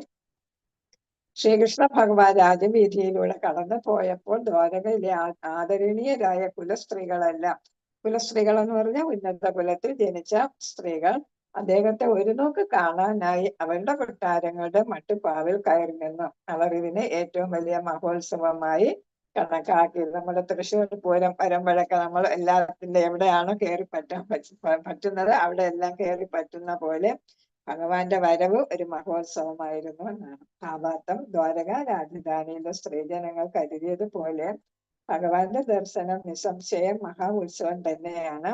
ഭാരതത്തിലെ ഭക്തരായ സ്ത്രീജനങ്ങൾ ഇന്നും അത് അനുവർത്തിച്ചു പോരുന്നു. വിശേഷിച്ചും തുലാന, ജന്മാഷ്ടമി ആഘോഷ ദിനങ്ങളിൽ ഭാരതത്തിലെ സ്ത്രീജനങ്ങൾ ഇന്ന് ഭഗവാന്റെ അതീന്ദ്ര ശാശ്വത രൂപം പൂജിക്കപ്പെടുന്ന ക്ഷേത്രങ്ങളിൽ വിപുലമായ തോതിൽ തിങ്ങിക്കൂടാറുണ്ട്. അപ്പൊ നമ്മൾ കൂടുതൽ സ്ത്രീകളെയാണ് മതവുമായിട്ട് ബന്ധപ്പെടുന്ന അല്ലെങ്കിൽ ആരാധനയുമായിട്ട് ഭക്തിയുമായിട്ട് ബന്ധപ്പെടുന്ന കാര്യങ്ങളിൽ കൂടുതൽ പങ്കെടുക്കുന്നത് സ്ത്രീകളായിട്ടാണ് നമ്മൾ കാണുന്നത്.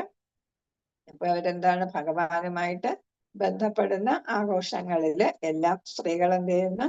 വളരെ സന്തോഷത്തോടുകൂടി വിപുലമായ തോതിൽ പങ്കെടുക്കുന്നു എന്നാണ്, തിങ്ങിക്കൂടുന്നു എന്നാണ് ഇവിടെ പറയുന്നത്. അതായത് അത്രയ്ക്ക് തിക്കും തിരക്കിലും എത്തി അവര് ഭഗവാനെ കാണാനായിട്ട് അല്ലെങ്കിൽ ആഘോഷങ്ങളിൽ പങ്കെടുക്കാനായിട്ട് ശ്രദ്ധിക്കുന്നു എന്നാണ്. ക്ഷേത്രത്തിൽ പ്രതിഷ്ഠിച്ചിരിക്കുന്ന ഇവിടെ അടുത്ത് ഭഗവാന്റെ ഇതാണ് അർച്ചാവിഗ്രഹത്തിന്റെ പ്രാധാന്യമാണ് ഇവിടെ പറയുന്നത്. ആദ്യം ഘോഷയാത്രയെ കുറിച്ചാണ് പറഞ്ഞത്. ഘോഷയാത്രയില് എന്താണ് മട്ടുപ്പാവിൽ സ്ത്രീകൾ കയറി നിൽക്കുന്ന ഇപ്പോഴത്തെ രീതിയുമായിട്ടൊരു താരതമ്യ പഠനമാണ് അവിടെ നടത്തി പ്രഭാതർ ചെയ്തിരിക്കുന്നത്. ഇപ്പോഴും സ്ത്രീകളാണ് കൂടുതൽ ക്ഷേത്രങ്ങളിലും ഉത്സവങ്ങളിലും ഒക്കെ പങ്കെടുക്കാനായിട്ട് അല്ലെങ്കിൽ ഭക്തിയുമായിട്ട് ബന്ധപ്പെട്ട കാര്യങ്ങളിൽ പങ്കെടുക്കുന്നത് എന്നാണ് ഇവിടെ പറയുന്നത്. അതിലെല്ലാം എന്താണ് ആനന്ദത്തിൽ ആറാടി അതേപോലെ മേത്തരം ആടയാഭരണങ്ങളൊക്കെ ധരിച്ച് നന്നായിട്ട് അലങ്കരിച്ച് അവരെത്തിച്ചേരുന്നു. അതായത് അവരുടെ ആനന്ദത്തിന്റെ ഉള്ള ഒരു സന്ദർഭമായിട്ടാണ്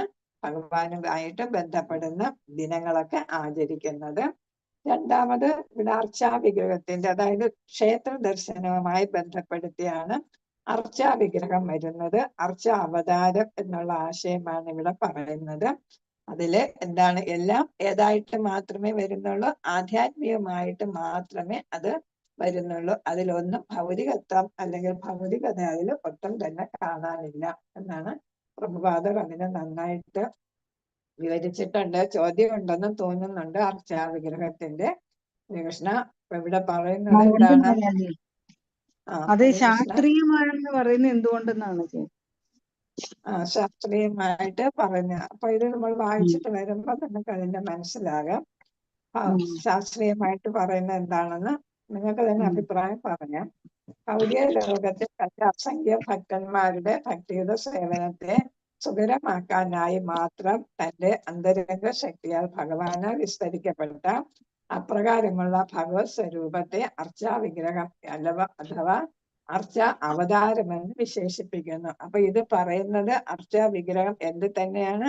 അർച്ച അവതാരം, അതായത് വിഗ്രഹ രൂപത്തിൽ ഭഗവാൻ പ്രത്യക്ഷപ്പെടുന്നതാണ്. നമ്മൾ ശ്രീകൃഷ്ണ ഭഗവാൻ അത് എത്തിച്ചേർന്ന് എങ്ങനെ ദ്വാപരയുഗത്തിൽ മനുഷ്യ രൂപത്തിൽ വന്നു അല്ലെ.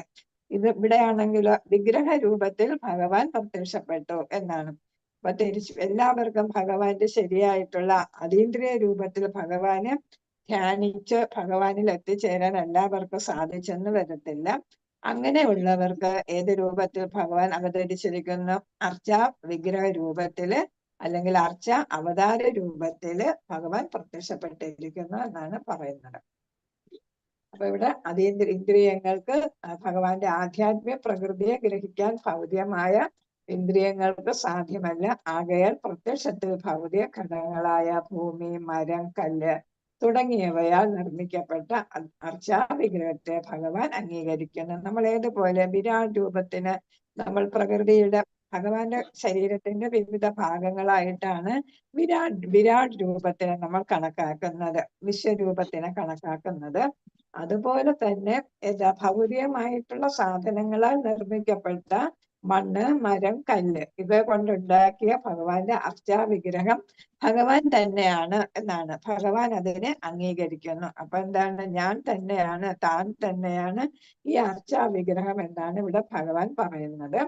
എന്നാൽ വാസ്തവത്തിൽ അവയില് എന്തില്ല? ഭൗതിക മാലിന്യമില്ല. അപ്പൊ എന്തുകൊണ്ട് നിർമ്മിച്ചതാണ്? മരം, കല്ല്, മണ്ണ് ഇവ കൊണ്ട് നിർമ്മിച്ചതാണെങ്കിലും അത് ഭൗതിക വസ്തുക്കളാണെങ്കിൽ പോലും അതിൽ ഭൗതിക മാലിന്യമില്ല. ഭഗവാൻ കൈവല്യനാകയാൽ, അതായത് ഭഗവാൻ ഏകമാത്രമായതാൽ, അത് നമ്മൾ ഏതിൽ പഠിച്ചിട്ടുണ്ട്? ഭഗവത്ഗീതയെ പഠിച്ചിട്ടുള്ളതാണ്.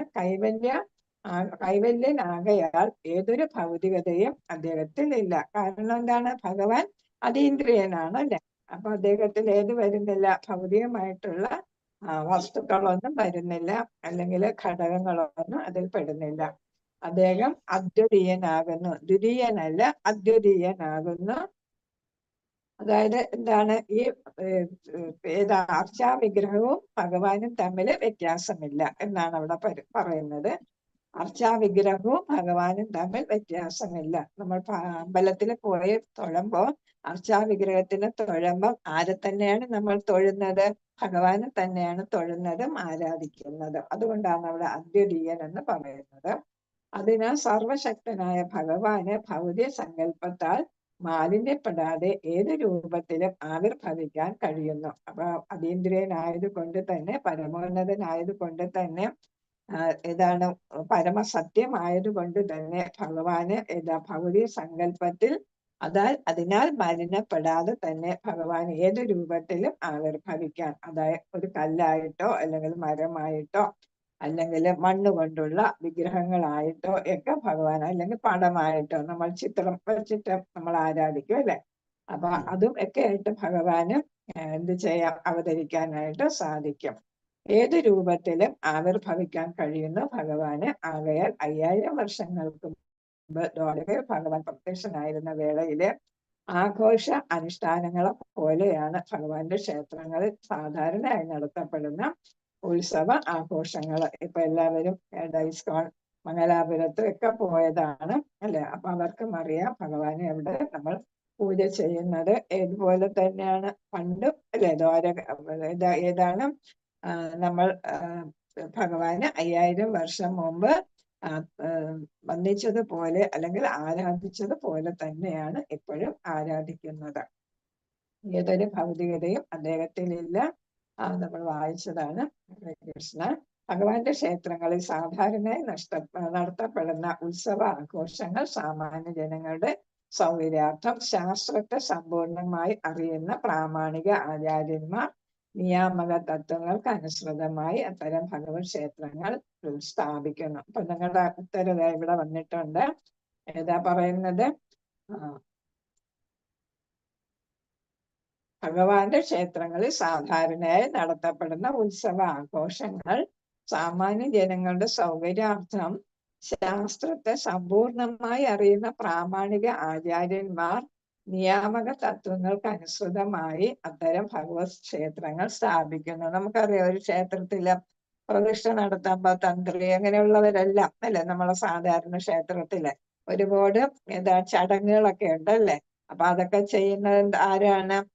തന്ത്രി തുടങ്ങിയവരാണ് ചെയ്യുന്നത്, നമുക്കറിയാം. അപ്പൊ അതുകൊണ്ടാണ് അവിടെ ശാസ്ത്രീയമായിട്ട് എന്ന് പറയുന്നത്. അപ്പൊ അത് പ്രാമാണിക ആചാര്യന്മാർ ശാസ്ത്രത്തെ സമ്പൂർണമായി അറിയുന്നവർ നിയമ തത്വങ്ങൾ അനുസരിച്ചാണ് ചെയ്യുന്നത്. അല്ല വെറുതെ ഒരു ബിംബം എടുത്ത് അവിടെ വയ്ക്കുകയല്ല ചെയ്യുന്നത്. അതിന്റെ എല്ലാം ഔപചാരികമായിട്ടുള്ള ചടങ്ങുകളെല്ലാം ചെയ്തിട്ടാണ് അവിടെ സ്ഥാപിക്കുന്നത്. അപ്പൊ നമ്മൾ എന്താണ് ശക്തിയെ ആവാഹിക്കും എന്നൊക്കെ പറയല്ലേ. അപ്പൊ എന്നെക്കാളും കൂടുതൽ നിങ്ങൾക്ക് അറിയാമായിരിക്കും. അപ്പൊ അങ്ങനെ ആവാഹനം ഒക്കെ ചെയ്തിട്ട് പ്രതിഷ്ഠിക്കുന്നതാണ്. അപ്പൊ അതിലെന്തുണ്ട്? ഭഗവാന്റെ ശക്തി അതിലുണ്ട്. എന്നാൽ ശാസ്ത്രത്തിൽ സുജ്ഞാതരല്ലാത്ത അല്പജ്ഞാനികൾ ഈ മഹായജ്ഞത്തെ പ്രതിമാ പൂജയായി തെറ്റിദ്ധരിക്കുന്നു എന്ന് മാത്രമല്ല അവർക്ക് പ്രാപ്യമല്ലാത്ത കാര്യങ്ങളിൽ തലയിടുകയും ചെയ്യുന്നു. അപ്പൊ ചിലര് കളിയാക്കും, നമ്മള് ഹിന്ദുക്കള് ആരാണ് പ്രതിമകളെ ആരാധിക്കുന്നവരാണ്, മുക്കിനും മൂലയിലും പ്രതിമകളെ വെച്ച് ആരാധിക്കുന്നു എന്നൊക്കെ പറഞ്ഞിട്ട് കളിയാക്കാം. അതെന്തുകൊണ്ടാണ്? ശാസ്ത്രജ്ഞാനം അവർക്ക് ഇല്ലാഞ്ഞിട്ടാണ് അവർ അങ്ങനെ ചെയ്യുന്നത് എന്നാണ്. അവർക്ക് അറിഞ്ഞുവിടാത്ത കാര്യത്തിലല്ല അവരെന്തെയും അഭിപ്രായം പറയാനും എല്ലാം എത്തിച്ചേരും. ആകയാൽ ഭഗവാന്റെ അതീന്ദ്രിയ രൂപം ഒരു നോക്ക് ദർശിക്കാനായി ഭഗവത് ക്ഷേത്രങ്ങളിൽ ഉത്സവത്തിനെത്തുന്ന സ്ത്രീകളും പുരുഷന്മാരും ഭഗവാന്റെ അതീന്ദ്രിയ രൂപത്തിൽ വിശ്വസിക്കാത്തവരെക്കാൾ 1000 മടങ്ങ് മഹനീയരാണ്. അപ്പൊ അവിശ്വാസികളെക്കാൾ അത് ആരാണ്? ക്ഷേത്രത്തിലെത്തുന്ന ആരാണ്?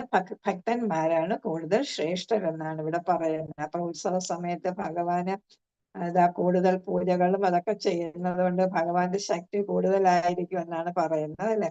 അപ്പൊ അതുകൊണ്ടാണ് എല്ലാവരും ഉത്സവത്തില് പങ്കെടുക്കാനായിട്ട് ഒക്കെ പറയുന്നത്. അപ്പൊ സന്തോഷം കൂടുതലുള്ള, ഭഗവാനും കൂടുതൽ ആനന്ദമുള്ള സമയമാണത്. അപ്പൊ നമുക്ക് അനുഗ്രഹം അതിനനുസരിച്ച് ലഭിക്കുകയും ചെയ്യും. പങ്കെടുക്കുന്ന ശുദ്ധ ഭക്തർക്കെല്ലാം അതിനനുസരിച്ച് നമുക്ക് അനുഗ്രഹവും ലഭിക്കും. ദ്വാരക നിവാസികളൊക്കെയും വിപുലമായ കൊട്ടാരങ്ങളുടെ ഉടമസ്ഥകൾ അടുത്തുള്ള പറയുന്ന അവരെന്താണ്? സാമ്പത്തികമായിട്ട് വളരെ ഉന്നത നിലയിലുള്ളവരായിരുന്നു. എന്നുവെച്ചാൽ രാജ്യത്തില് ദ്വാരകയില് എന്തുണ്ടായിരുന്നു? പ്രോസ്പെറിറ്റി, സമ്പന്നത ധാരാളമായിട്ട് ഉണ്ടായിരുന്നു എന്നാണ് മനസ്സിലാക്കുന്നത് അല്ലെ. ഭഗവാന്റെ രാജ്യമാവുമ്പോ അത് ഇല്ലാതിരിക്കത്തില്ല അല്ലെ. ഭഗവാൻ 6 ഷഡൈശ്വര്യങ്ങൾ എന്തൊക്കെയാണ് ഭഗവാന്റെ?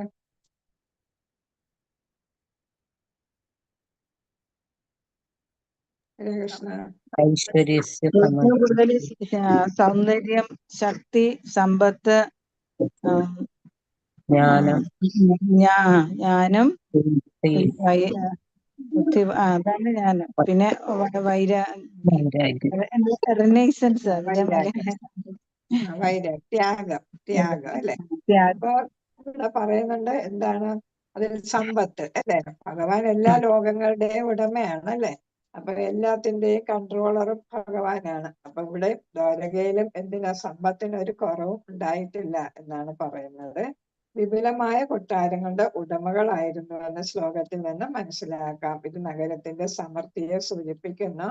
ഘോഷയാത്രയും ഭഗവാനെ കാണുവാനായി മാത്രം സ്ത്രീജനങ്ങൾ മട്ടുപ്പാവിൽ കയറി നിന്നു തെരുവിലെ ആൾക്കൂട്ടവുമായി. അത് അടുത്ത് പറയുന്നതാണ്. എന്താണ് ഒരിക്കലും സ്ത്രീകൾ എന്ത് ചെയ്യുന്നില്ല, അവരുടെ കുലീനത്വം കളഞ്ഞ് കുളിക്കുന്നില്ല എന്നാണ് പറയുന്നത്. ഏതാണ് ഉത്സവമാണെങ്കിലും എന്താണെങ്കിലും സ്ത്രീകൾ എന്ത് ചെയ്യുന്നു, പുരുഷന്മാരിൽ നിന്ന് അകന്നു നിൽക്കുന്നു എന്നുള്ളതാണ്. അവരുടെ കുലീനത്വം സംസ്കാരം അവര് വിട്ടുകളിക്കുന്നില്ല എന്നാണ്. അതാണ് ഇവിടെ പറഞ്ഞിരിക്കുന്നത്. തെരുവിലെ ആൾക്കൂട്ടവുമായ സ്ത്രീജനങ്ങൾ സമ്മിശ്രരായിരുന്നില്ല. അങ്ങനെ അവരുടെ ആദരണീയത പരിപൂർണമായും പരിപാലിച്ചിരുന്നു. അപ്പൊ ഭഗവാനെ കാണുന്നു, ഉത്സവത്തിൽ പങ്കെടുക്കുന്നു, എന്നാൽ എന്ത് ചെയ്യുന്നില്ല, അവർ പുരുഷന്മാരോടൊപ്പം എന്ത് ചെയ്യുന്നില്ല, മിങ്കിള് ചെയ്യുന്നില്ല എന്നാണ്.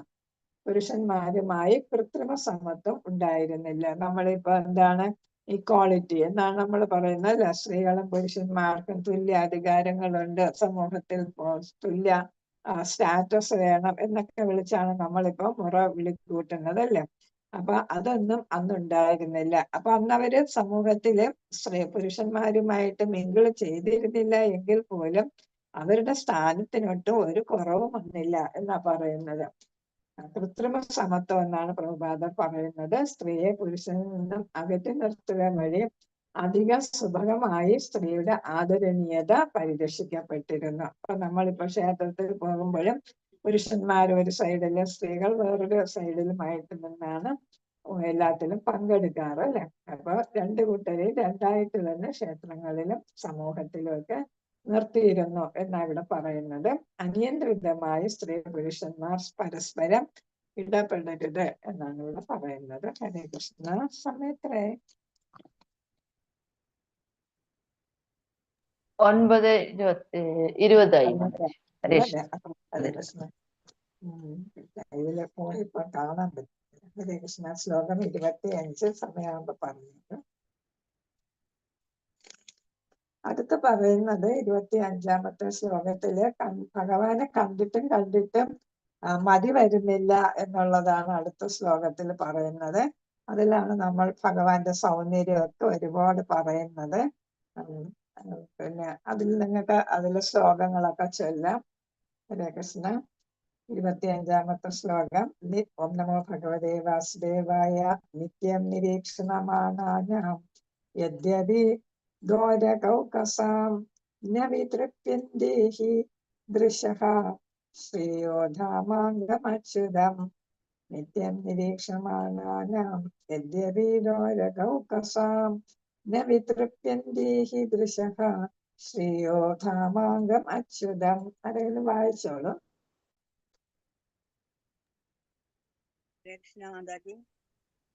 വായിച്ചോളൂ. വാസുദേവായ. ശ്ലോകം 25. നിത്യം നിരീക്ഷമാണാനാം യദപി ദ്വാരകൗകസാം ന വിതൃപ്യന്തേഹി ദൃശഃ ശ്രേയോ ധാമാംഗ അച്യുതം. ഹരേ കൃഷ്ണ മാതാജി. ഹരേ കൃഷ്ണ. അപ്പൊ ഇവിടെ പറയുന്നത് ഏതാണ് പദാർത്ഥം? ചില പ്രഭാതത്തിന്റെ നിത്യപ്രതിപാദനം സദാ നിരീക്ഷമാണാന, അദ്ദേഹത്തെ വീക്ഷിക്കുന്നവരുടെ എങ്കിലും അതി. എന്നിട്ടും ദ്വാരക ഓഗസാം, ദ്വാരക നിവാസികൾ. ഓഗസാം എന്ന് വെച്ചാൽ നിവാസികൾ. ദ്വാരകൗ കസാം എന്ന് പറഞ്ഞത് എന്താണ് പിരിച്ചു പറയുമ്പോൾ ദ്വാരക ഓഗസാം എന്നാണ്. ഒരിക്കലും ഇല്ല. വിതൃപ്തി സംതൃപ്തരായി. ഹി അതേവണ്ണം ദൃശ്യ ദൃഷ്ടി ശ്രീയ സൗന്ദര്യങ്ങൾ ധാമ അംഗം ശാരീരിക സംഭരണി അച്യുത വീഴ്ച സംഭവിക്കാത്ത. അപ്പൊ ഇവിടെ ഇതാണ് പറയുന്നത്. വിവർത്തനത്തില് ശില പ്രഭുപാദർ പറയുന്നു, സർവ സൗന്ദര്യങ്ങളുടെയും കലവറയായ അപ്രമാദഗതിയായ ഭഗവാനെ സദാ സന്ദർശിച്ച് ശീലിച്ചവരാണ് ദ്വാരക നിവാസികളെങ്കിലും ഒരിക്കലും അവർക്ക് മതിയായിരുന്നില്ല. നമ്മളിവിടെ പ്രഭാകർ പറയുന്ന നമുക്ക് ഭൗതികതയിൽ ഒരു സാധനം അല്ലെങ്കിൽ കണ്ടും അതുപോലെ കേട്ടും അതുപോലെ കഴിച്ചും നമുക്ക് ജിലേബി ഉദാഹരണമായിട്ട് ജിലേബി അങ്ങനെ നമുക്ക് എല്ലാവർക്കും ലഡു ഒക്കെ ഇഷ്ടമുള്ള സാധനമാണ് അല്ലെ. അപ്പൊ അത് നമ്മൾ കുറെ കഴിച്ചു കഴിയുമ്പോൾ നമുക്ക് മടുപ്പ് തോന്നും അല്ലെ. അപ്പൊ അതേപോലെ നല്ല സദ്യ ഉണ്ട് 3 പായസമൊക്കെ കൂട്ടി സദ്യ ഉണ്ട് കഴിഞ്ഞിട്ട് അതിന്റെ പുറത്ത് നമുക്ക് ലഡു ജിലേബി നമുക്ക് ഇഷ്ടപ്പെട്ട സാധനങ്ങളായിരിക്കും കഴിക്കാൻ തന്നാൽ നമുക്കത് കഴിക്കാൻ പറ്റുമോ? നല്ല വയറ് നിറച്ച് നമ്മൾ സദ്യ ഉണ്ടിട്ട് അപ്പൊ നമുക്ക് സാധാരണ അത് കഴിക്കാൻ പറ്റത്തില്ല. അതുപോലെയാണ് ഭൗതികമായിട്ടുള്ള വസ്തുക്കളെല്ലാം തന്നെ നമുക്ക് കണ്ട് കണ്ട് മടുപ്പ് തോന്നും. അതേസമയം ആധ്യാത്മികമായിട്ടുള്ള ഭഗവാനെ എത്ര കണ്ടാലും നമുക്ക് ദേഹത്തില്ല മടുപ്പ് വരത്തില്ല. നമുക്ക് തന്നെ അറിയാം അല്ലെ, ഭഗവാന്റെ ഏത് ചിത്രം കണ്ടാലും നമ്മൾ വീണ്ടും വീണ്ടും നോക്കും. അപ്പൊ ഭഗവാന്റെ ചിത്രത്തിന് അത്രയ്ക്ക് കൃഷ്ണൻ എന്ന് പറയുമ്പോ തന്നെ എന്താണ് അർത്ഥമായിട്ട് പറയുന്നത്? സർവ ആകർഷകൻ അല്ലെ, ആൾ അട്രാക്റ്റീവ് എന്നാണ് പറയുന്നത് അല്ലെ. അപ്പൊ ആൾ അട്രാക്റ്റീവ് ആയിട്ടുള്ള ഭഗവാനെ എത്ര കണ്ടാലും മതി വരത്തില്ല. അതാണ് ഇവിടെ ഭൗതിക തൃപ്തി നിയമം. ഒരു ചോദ്യം ഉണ്ടല്ലേ, ഭൗതിക തൃപ്തി നിയമം എന്ന് നിങ്ങൾക്ക് ഒരു ചോദ്യമുണ്ട്. ആ ചോദ്യത്തില് പറയുന്നത് അതാണ്. ഭൗതികമായിട്ടുള്ള വസ്തുക്കൾ നമ്മൾ കുറെ കണ്ടു കഴിയുമ്പോൾ നമുക്ക് എന്ത് തോന്നും? മടുപ്പ് തോന്നും. അതേസമയം ആധ്യാത്മികമായിട്ടുള്ള കാര്യങ്ങൾ, പ്രത്യേകിച്ചും ഭഗവാന്റെ രൂപങ്ങളോ ഗുണങ്ങളോ ലീലകളോ ഒക്കെ എത്ര കണ്ടാലും കേട്ടാലും സ്മരിച്ചാലും നമുക്ക് മതി വരത്തില്ല എന്നാണ് ഇവിടെ പറയുന്നത്. അതാണ് ഭൗതിക തൃപ്തി നിയമവും ഇതാണ് ആധ്യാത്മികമായിട്ടുള്ള കാര്യങ്ങളും തമ്മിലുള്ള വ്യത്യാസം. അതേപോലെ ഇവിടെ പറയുന്നത് ഭഗവാൻ എന്താണ്? അച്യുതൻ എന്നാണ് പറയുന്നത് അല്ലെ, ച്യുതി പറ്റാത്തവനാണ്. അതേസമയം മനുഷ്യർക്ക് 4 തരം തെറ്റുകൾ പറ്റുമെന്ന് നമ്മൾ പഠിച്ചിട്ടുണ്ട്. ഏതിലാണ് പഠിച്ചത്? ഈശോപനിഷത്തിലാണ്. ഹരേ കൃഷ്ണ. ഉപദേശാമൃതത്തില് ശരിയാ, 4 തരം തെറ്റുകൾ പറ്റുമെന്ന് ഉപദേശാമൃതത്തില് പഠിച്ചു. തെറ്റുകളൊക്കെ നമുക്ക് അറിയാന്നുള്ളതാണ്. അതേപോലെ തന്നെ ഭഗവാന് എന്നും 16 വയസ്സെന്നാണ് നമ്മൾ പഠിച്ചത് അല്ലെ. അപ്പൊ എന്താണ്, 4 ഘട്ടങ്ങളുണ്ട്. ആ 4 ഘട്ടങ്ങൾ കഴിഞ്ഞ് 4ാമത്തെ ഘട്ടം ആണ് യൗവനം. ആ ഘട്ടത്തിൽ വരുമ്പോ 16 വയസ്സ് തുടങ്ങിയാണ് യൗവനം വരിക. പിന്നെ ഭഗവാന് ഇത് വരുന്നില്ല, പ്രായ വ്യത്യാസം വരുന്നില്ല. അതുവരെയുള്ള വളർച്ചയാണ് നമ്മൾ കാണുന്നത് അല്ലെ. ഈ 4ാമത്തെ ഘട്ടത്തിൽ യൗവന ഘട്ടത്തിലെത്തിയാൽ പിന്നെ നമ്മൾ അവസാനം വരെയും കണ്ടത് ഒരേ ഭഗവാനെ തന്നെ, മാറ്റങ്ങളില്ല. അതേ നമുക്ക് ഭൗതികതയിൽ നമുക്ക് എന്തുണ്ട്? 6 തരം മാറ്റങ്ങൾ നമ്മുടെ ശരീരത്തിന് ഉള്ളതായി നമ്മൾ പഠിച്ചു. ഏതൊക്കെ ശരീരത്തിന് വരുന്ന മാറ്റങ്ങൾ? 6 തരം ഘട്ടങ്ങള്. അമ്മയുടെ ഗർഭത്തിൽ രൂപം കൊള്ളുന്നു, ജനിക്കുന്നു, വളരുന്നു, യൗവനത്തിലെത്തുന്നു, അതെല്ലാം ചെയ്യുന്നു, ക്ഷയിക്കുന്നു, ശരീരം ക്ഷയിക്കുന്നു, മരിക്കുന്നു അല്ലെ. അങ്ങനെ 6 അവസ്ഥാഭേദങ്ങള് നമ്മുടെ മനുഷ്യ ശരീരത്തിനുണ്ട്. മനുഷ്യന്നല്ല, എല്ലാ ജീവസത്തകൾക്കും അല്ലെ, എല്ലാ ജീവസത്തകൾക്കും ഉണ്ട്. പക്ഷെ ഭഗവാനെ അത് ബാധിക്കുന്നില്ല. അപ്പൊ ആ കാര്യങ്ങളാണ് ഇവിടെ പറയുന്നത്. ഭഗവാന്റെ ഒരു കാര്യം ചെയ്തോളും, ഭഗവാന്റെ സൗന്ദര്യത്തെ കുറിച്ചുള്ള വർണ്ണന ഒന്ന് പറഞ്ഞോളൂ. നാരായണീയം പഠിക്കുന്നവരും പഠിപ്പിക്കുന്നവരും ചൊല്ലുന്നവരും ഒക്കെ ഉണ്ട്. അതിൽ ഭഗവാനെ പ്രകീർത്തിക്കുന്ന, ഭഗവാന്റെ സൗന്ദര്യത്തെ പ്രകീർത്തിക്കുന്നത് ചൊല്ലിക്കോളൂ. ഹരേ കൃഷ്ണ. സൂര്യസ്പർദ്ധി കിരീട അതല്ലേ?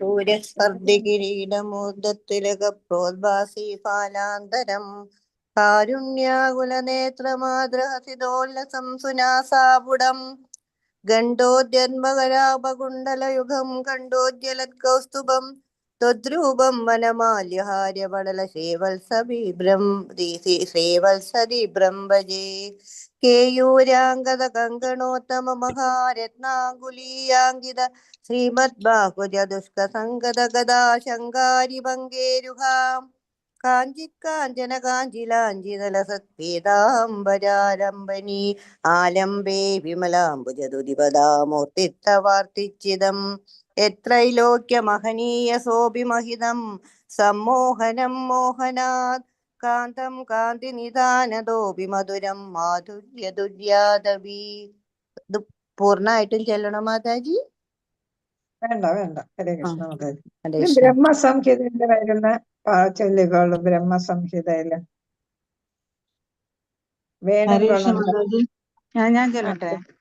ആ, വേണും കണ്വന്തമരവിന്ദ ദളായദാക്ഷം ബർഹാവതാം അസിതാംബുദ സുന്ദരാംഗം കന്ദർവകോടി കമനീയ വിശേഷശോഭം ഗോവിന്ദമാദിപുരുഷം തമഹം ഭജാമി.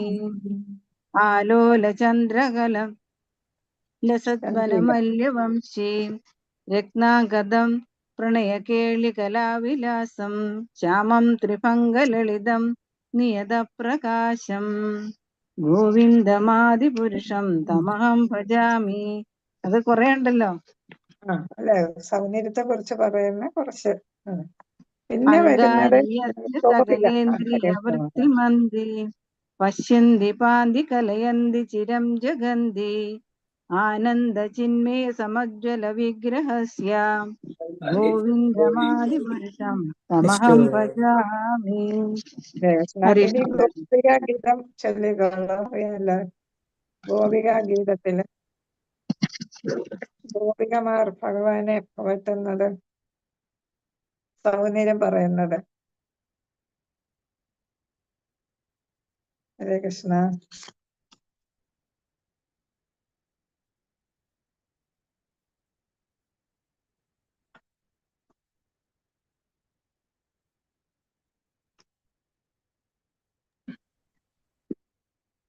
വൈഷ്ണവ ഗീതത്തിനകത്ത് ഇല്ലല്ലോ അല്ലേ മാതാജി? ഉണ്ട്, ഗോപിക ഗീതം ഉണ്ട്. ജയതിദേദികം ജന്മനാ വ്രജ ശ്രയത ഇന്ദിരാ ശാശ്വതത്ര ഹി ദയിദൃശ്യതാം ദിശു താവക സ്ത്വൈഹൃദാ സ്വവസ്തൃതവസ്തദാം വിജിന്യതേ. അതാണോ? നല്ല മാതാജി, വൈഷ്ണവ ഗീതത്തിലെ 120 പേജിലൊക്കെയാണ് അത് കിടക്കുന്നത്. ഇത് ഗോപികാ ഗീതം തന്നെയാണ്. പക്ഷെ ഹരേ എനിക്ക് കൃഷ്ണ. അപ്പൊ അതില് പറയുന്നത് എന്താണ്? ഭഗവാന്റെ നോട്ടം ശരത്കാല ജലാശയത്തിലെ അതിമനോഹരമായ താമരപ്പൂവിന്റെ ഉൾക്കാവിനെ പോലെ അതിനെ പോലും വെല്ലുന്നതാണ് എന്നൊക്കെയാണ് പറയുന്നത്. പിന്നെ കരകമലം ഭൗതിക അസ്തിത്വത്തെ ഭയം അങ്ങയുടെ പാതാരവിന്ദങ്ങളിൽ ശരണം പ്രാപിച്ചവർക്ക് അഭയം നൽകുന്നതാണ്.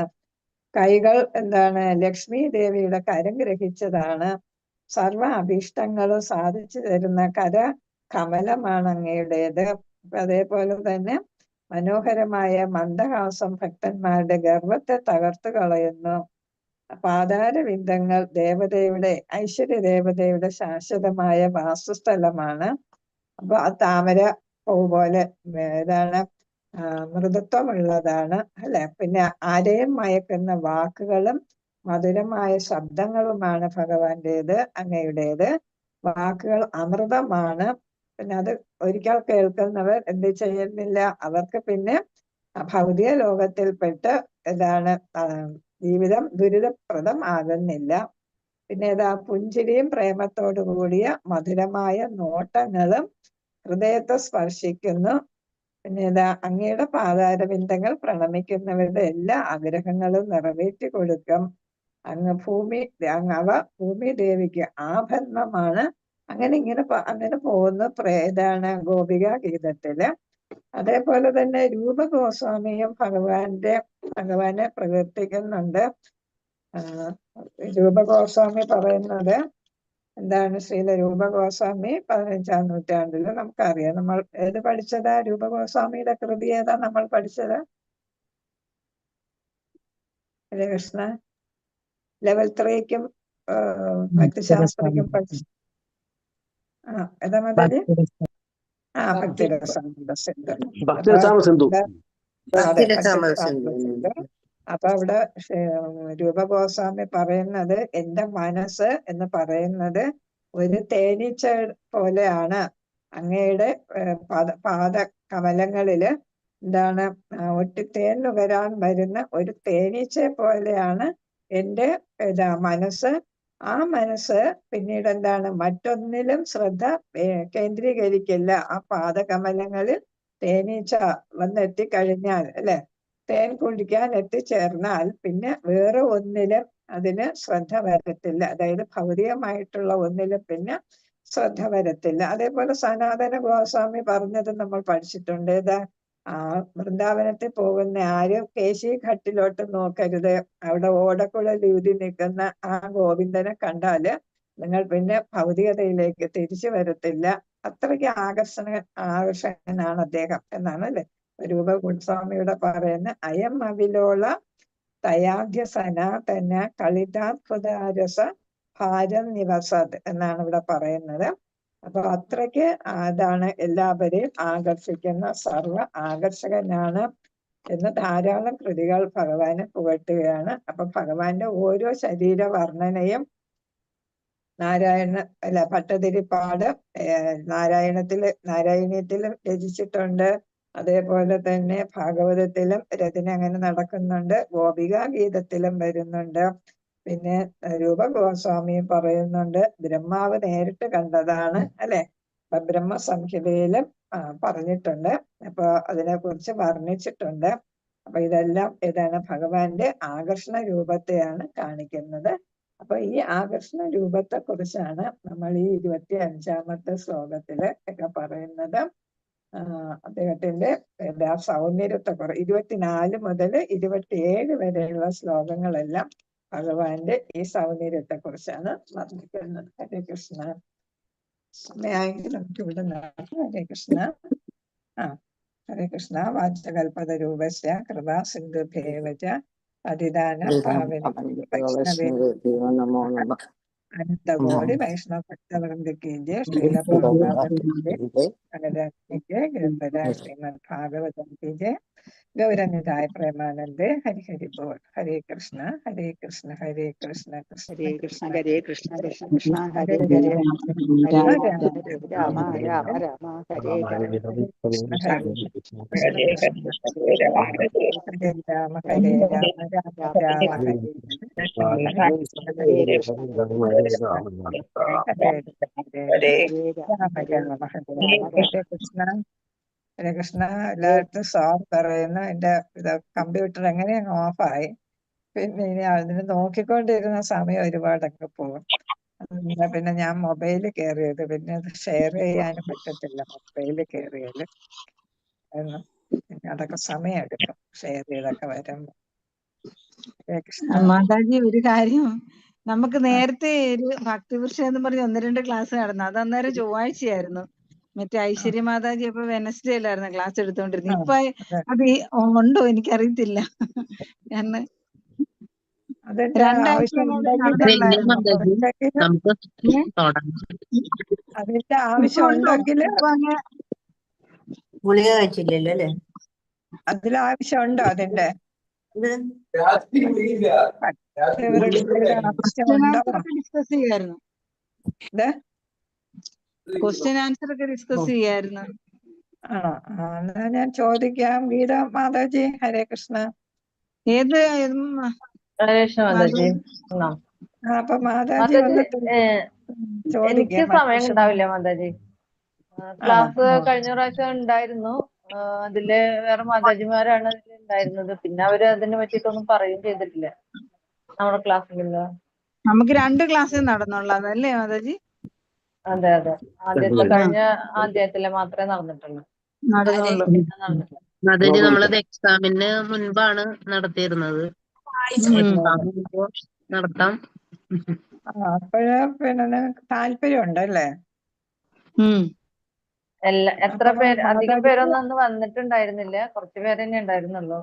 അപ്പൊ താല്പര്യമുള്ളവരുണ്ടെങ്കിൽ അതിൽ ചേർന്ന് നിൽക്കണമെന്ന് കുഴപ്പമൊന്നുമില്ല. അത് നടത്തുന്നുണ്ട് താല്പര്യമുള്ളവർക്ക്. മാതാജിക്ക് അതിന് സമയമില്ല അല്ലെ? മാതാജിക്ക് അവിടെ കഥയൊക്കെ ഇല്ല ഉള്ളത് കൊണ്ട്. മാതാജി, എനിക്ക് സമയം കിട്ടില്ല മാതാജി. എടുത്ത പിന്നെ അപ്പൊ മണിഭൂഷണ നമ്മളത് നോക്കണം. മാതാജിയായിട്ട് ഒന്ന് ചർച്ച ചെയ്യാം. മാതാജിയും കൂടെ ഒന്ന് ചോദിക്കുക. മണിഭൂഷണ മാതാജി അടുത്ത് ചോദിക്കുക. അപ്പൊ ഇത് മാതാജി ഇല്ലെങ്കിൽ ആർക്കും അത് നടത്താൻ പറ്റും? ഒരാള് ലീഡ് രതിരൂപ ചെയ്യണം. മാതാജി ഉണ്ടായിരുന്നല്ലോ കഴിഞ്ഞ പ്രാവശ്യം അല്ലേ? ഞാനും ശുചി സാവിത്രി മാതാജിയും കൂടിയാണ് നടത്തിയിരുന്നത്. അപ്പൊ അതേപോലെ നടത്താൻ പറ്റുമെങ്കിൽ മാതാജി അടുത്ത് ചോദിക്കാം. വെനസ്ഡേ മതിയായിരുന്നു, കാരണം ഇത് ട്യൂസ്ഡേ ഉള്ളപ്പോ വെനസ്ഡേ ചെയ്യുമായിരുന്നെങ്കിൽ. അപ്പൊ ഏത് വെനസ്ഡേ ആണോ വേണ്ടത്? അപ്പൊ അത് ഏതിലാ, സൂമിലാണോ അതോ ഗൂഗിൾ മീറ്റിലാണോ നടത്തിയത്? ഗൂഗിൾ മീറ്റിലാണ് നടത്തിയിരുന്നത് മാതാജി. സൂം ഒഴിവില്ലായിരിക്കും, അതുകൊണ്ട് ഇത് ചൊവ്വാഴ്ച ആക്കിയത്.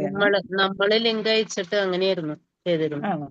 മറ്റേ സൂം നമുക്ക് 45 മിനിറ്റ്സ് അല്ലേ കിട്ടുള്ളൂ ഫ്രീ ആയിട്ടുള്ളത്. അല്ലെങ്കിൽ ആ ദിവസം ഫ്രീ അല്ല ലിങ്ക്, അതുകൊണ്ടാണ് നമ്മൾ ചൊവ്വാഴ്ച ആക്കിയത് തന്നെ. സൂം ഫ്രീ അല്ലാത്തോണ്ട്. അല്ല ബുധനാഴ്ച പറ്റുമെങ്കിൽ നടത്തും. അത് തന്നെ സൂമില്ലായിരിക്കും ഗൂഗിള്. അപ്പൊ എന്തായാലും ഗൂഗിൾ മാതാജി മീറ്റ് മതി, കുഴപ്പമില്ല ചോദിക്കാം. മാതാജി. ഗൂഗിൾ മീറ്റിലാകുമ്പം അത് ടൈമിന്റെ പ്രശ്നം വരത്തില്ലല്ലോ, നമുക്ക് ഫ്രീ ആയിട്ടും കിട്ടും. അപ്പൊ മാതാജി അടുത്ത് ചോദിക്കാം. പിന്നെ ഗീത മാതാജിയും കൂടെ ഒന്ന് ചോദിക്കാം മാതാജി കേട്ടോ. ഓക്കെ മാതാജി. ഹരേ ഹരേ കൃഷ്ണ. ഹരേ കൃഷ്ണ. നമുക്കിന്ന് ഹരേ പിരിയാം. കൃഷ്ണ. Thank you. ഹരേ കൃഷ്ണ. എല്ലാവർക്കും പ്രണാമം. ഹരേ കൃഷ്ണ. ഹരി ബോൾ, ഹരി ബോൾ.